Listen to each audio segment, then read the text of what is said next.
Did you know that epilepsy is a neurological disease which for sufferers is a dangerous disorder? There are various symptoms of epilepsy, but seizures are one of the symptoms that can interfere with human activities.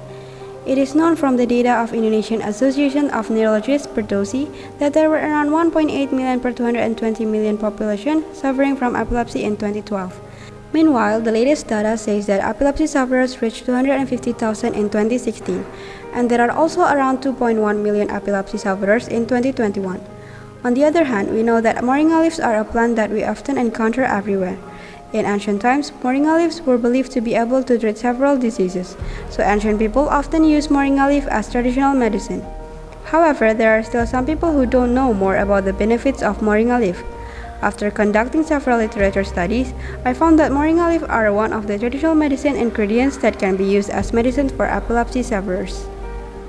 Based on this problem, we need more in-depth study about the moringa oleifera that can be used as a traditional medicines for the epilepsy sufferers.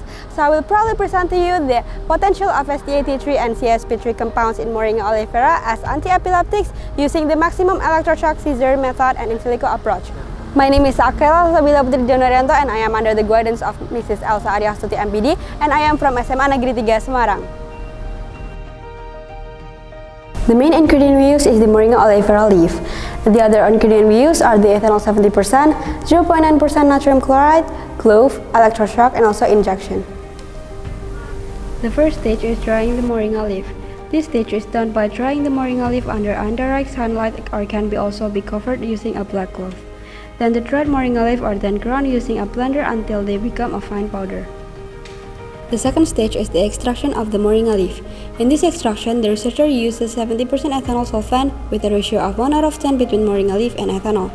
After extraction, the filtration process continues to separate the liquid and solid extract. The next process is the evaporation process to separate the pure extract from the ethanol. The next process is the phytochemical test stage. The results of the test are positive for flavonoids, positive for alkaloids, positive for tannins, and also positive for steroids. The fourth stage is the bioinformatics study stage and also the molecular docking study. This process was carried out to find out whether there were proteins from moringa leaf that were related to epilepsy via PubMed and NCBI. The fifth stage is the dose determination stage.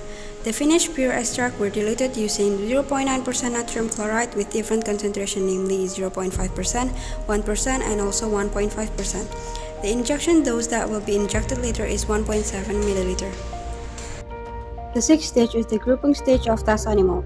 Here the researchers uses two types of variable, namely variable 1 by giving an injection after being induced with an electroshock as a treatment therapy, and variable 2 by giving an injection before being induced with an electric shock as a prevention.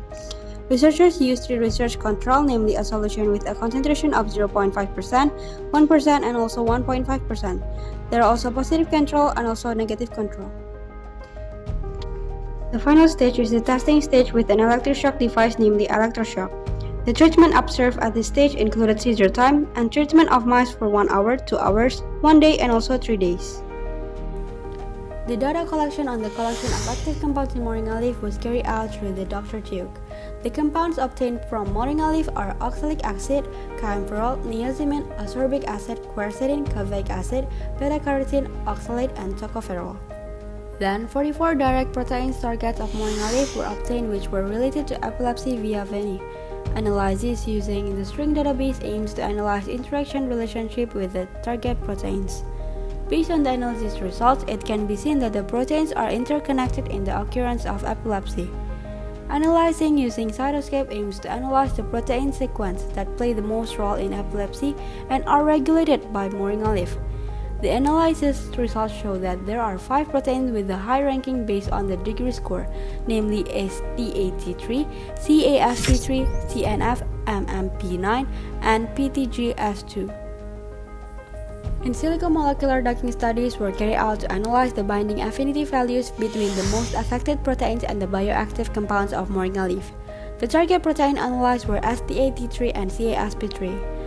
Docking was carried out on the compounds of caveat acid, ascorbic acid, and niacinamide using Pyrex software. The results of molecular docking are binding affinities values between the compound and the target protein. The binding affinity of a ligand is measured as a negative score in kcal per mole units, where the lower the binding affinity value, the more stable the interaction between the ligand and the receptor protein. The control used in this study is an active substance that has been proven to be efficacious as an anti-epileptic agent. Phenytoin is a drug that is widely used as first-line therapy to treat seizures that occur in epilepsy patients. The docking results show that the binding affinity value of the niacinamide compound with CASP3 is comparable to the control, namely phenytoin, of -5.6. The RMSD value of the docking result is 0.0, indicating that the docking results are declared valid with a high accuracy. The docking results between the compound in moringa leaf and the target protein show that these compounds are able to have an anti-epileptic effect. This is shown by the results that the compound is able to target proteins that play a role in epilepsy. The binding affinity values of caffeic acid and ascorbic acid compounds with the ST83 target proteins were greater than compared to the control. This is the result from testing and observation on control 1 with the injection of moringa leaf extract at a concentration of 0.5%. It was found that the average result duration in variable 1 was 39.75 seconds, while the average result duration in variable 2 was 32.5 seconds. From the results of observation at several different times, it was found that the mass treatment was normal. This is the result from testing and observation on control 2 with the injection of moringa leaf extract at a concentration of 1%. It was found that the average result duration in variable 1 was 37.5 seconds, while the average result duration in variable 2 was 30.5 seconds. From the results of observation at several different times, it was found that the mass treatment was normal. This is the result from testing and observation on control 3 with the injection of moringa leaf extract at a concentration of 1.5%.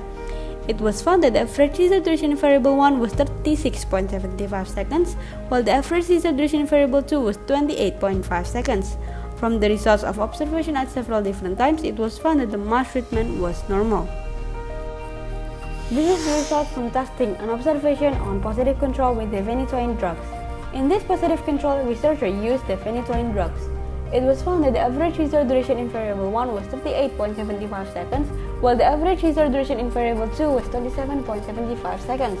From the results of observation at several different times, it was found that the mass treatment was normal. This is the result from testing and observation on negative control. In this negative control, the researcher only used one variable. It was found that the average duration of seizure was 56 seconds. From the results of observation at several different times, it was found that there were normal and weak mass treated.